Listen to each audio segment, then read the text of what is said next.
এয়া ভোগদৈ নদীৰ একেবাৰে হাতেৰে ধৰি দিয়া ফ্ৰেছ লাচিং আৰু ভাঙোন মাছ। মই অথনিতে হালধি তাৰপৰা নিমখ মেৰিনেট কৰি থোৱা মাছ এয়া ফ্ৰাই কৰি আছোঁ। গোটা গোটা মাছ। মাছটো আন্দাজমতে ফ্ৰাই কৰি ল'ব। পূৰা কৰকৰীয়া হৈ যোৱাকৈ ফ্ৰাই কৰিব নালাগে। অসমীয়া শব্দ কৰকৰীয়া। অলপ কোমল হৈ থাকিব লাগে, তেতিয়া মাছৰ লোকেল মাছৰ গুণাগুণটো থাকে। এতিয়া আমি আদা নহৰু বটি লৈছোঁ, মাছ ফ্ৰাই কৰি আছোঁ লগতে। মোৰ শ্ৰীমতীয়ে আদা নহৰু বটাত সহায় কৰি দিছে। কাঢ়িলোঁ, আকৌ ফ্ৰাই কৰিম। আৰু আছে এয়া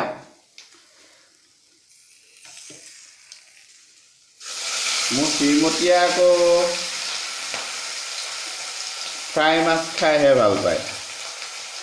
দুই এপিচ ফ্ৰাই খুৱাব লাগিব।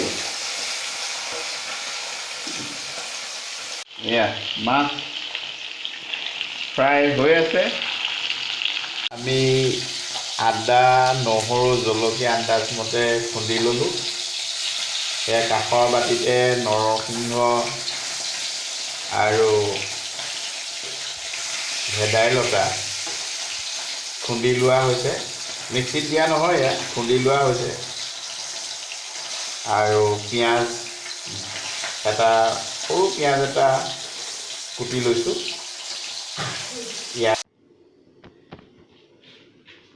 এয়া মই মাছৰ তেলতে পিঁয়াজ দিছোঁ। পিঁয়াজখিনি গলি যোৱালৈকে ভাজিব লাগিব। মাছ ভজা তেলতে আমি পিঁয়াজখিনি ভাজিছোঁ। এতিয়া এয়া আদা নহৰু জলকীয়া দুটা দিছোঁ। আদা তাৰ জোখমতে আৰু নহৰু 4-5 ফুলামান দিছোঁ। আদা নহৰু পেষ্ট এয়া ভাজিম।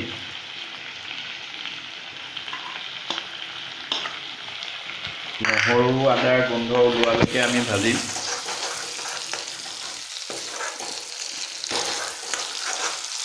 জুইটো এইটো সময়ত অকণমান বঢ়াই দিব লাগে।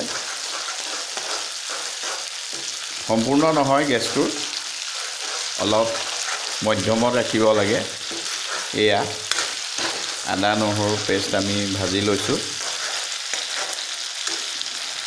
অলপ এইদৰে ভাজিব লাগিব। ভজাৰ পিছত পিঁয়াজখিনি গলি যোৱাৰ পিছত আমি মাছ আৰু নৰসিংহৰ মিশ্ৰণ দিম। এয়া পিঁয়াজ গলি যোৱাৰ পিছত আমি নৰসিংহ আৰু ভেদাইলতাৰ মিশ্ৰণ দিছোঁ। ইয়াক 2 মিনিটমান আদা নহৰু পিঁয়াজৰ যি আমি তেলত ভাজি লোৱা মিশ্ৰণ আছিলে তাৰ লগত 1-2 মিনিটমান আমি ভাজি ল'ব লাগিব। আমি নিমখ এয়া দিছোঁ। আপোনাৰ বনোৱাৰ পৰিমাণ অনুসৰি নিমখ দিব। আমি প্ৰায় 1 চামুচ নিমখ দিছোঁ। এতিয়া আমি ভেদাইলতা আৰু পিঁয়াজ ভাজি ল'লোঁ।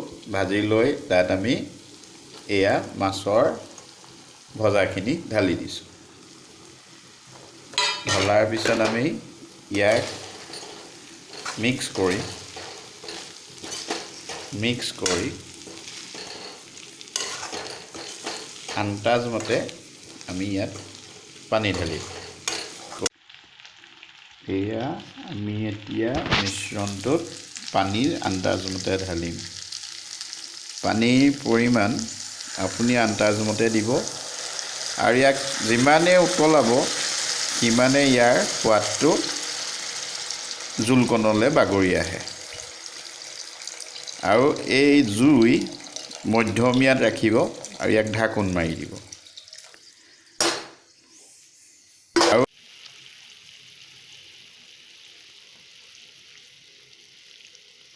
আপোনালোকে চেষ্টা কৰিবচোন, যদি খোৱা নাই এনেকৈ খাবলৈ যত্ন কৰিব আৰু আমাৰ ভিডিঅ'টো যদি ভাল পায় লাইক কমেণ্ট শ্বেয়াৰ কৰিব। ধন্যবাদ।